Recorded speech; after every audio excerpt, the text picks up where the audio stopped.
Esse é o episódio 48 e a gente chegou num ponto muito importante no livro de Marcos. No começo, eu não sei se você lembra, mas eu falei que o livro de Marcos era dividido em duas partes. Bom, chegamos no meio do livro de Marcos, de acordo com essa divisão, e aqui começa uma transição muito importante no livro de Marcos e a gente vai perceber isso a partir do próximo episódio. Hoje é justamente esse ponto de inflexão onde tudo muda. Só que a primeira parte foi muito rápida, né? A gente viu muitos eventos acontecendo em sucessão que revelavam quem era o Messias através dos seus atos e das suas palavras. Então ele demonstrou, tanto para os discípulos quanto as pessoas ao redor dele, quem era o Messias e o que o Messias veio fazer. A partir de agora, na primeira parte, a gente também vê que toda vez que Jesus faz curas, ele pede para que não seja divulgado para ninguém, certo? Então ele só demonstra, mas ele não quer publicidade.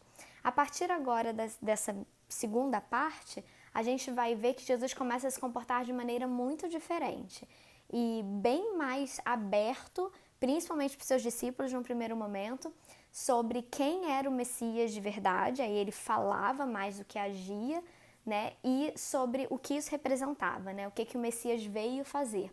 Mas antes de fazer essa virada, ele precisava ter uma conversa séria com seus discípulos, e é isso que acontece nos versos que a gente está vendo hoje, Marcos 8, 27 a 30.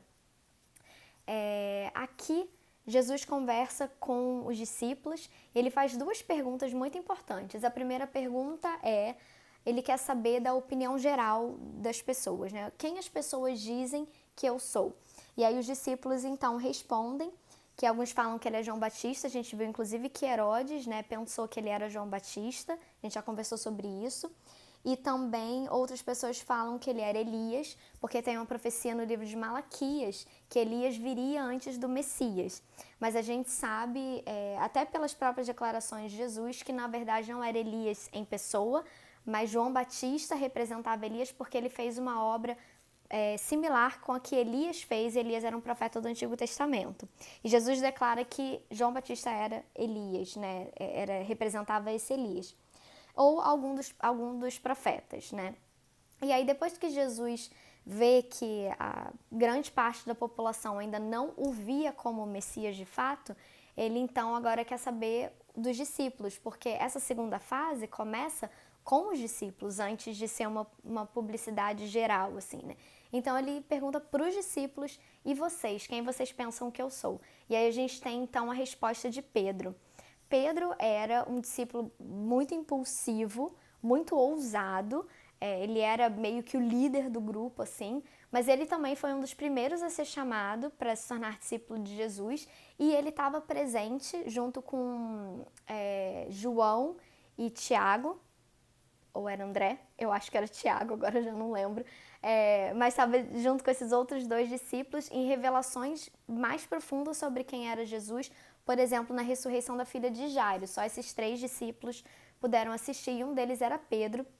E Pedro, muito ousadamente, responde que Jesus é o Messias de fato. E ele fala: tu és o Cristo, né? Cristo é uma outra palavra para Messias.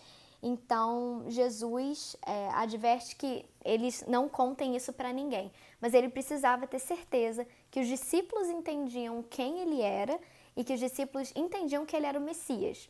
Jesus sabia que as ideias que eles tinham de Messias não condiziam com quem o Messias de fato era, mas Jesus aqui nesse momento não está interessado em corrigir isso. Ele só precisa que os discípulos o enxerguem como Messias, e aí ele vai começar a desvendar, e a gente vai ver nos próximos episódios, com mais clareza para os discípulos o que o Messias significa. Tudo isso, o que significa ser o Messias, já estava no Antigo Testamento, mas a cultura da época não enxergava o Messias como um homem de dor e um homem que viria a morrer. Então Jesus precisa construir, né, desfazer uma imagem anterior, mas nesse momento que ele precisa que os discípulos assumam e reconheçam que ele é o Messias. E Pedro, então, como porta-voz do grupo, dá essa notícia para Jesus. Então, a partir de agora, começa a segunda fase e a segunda parte do livro de Marcos.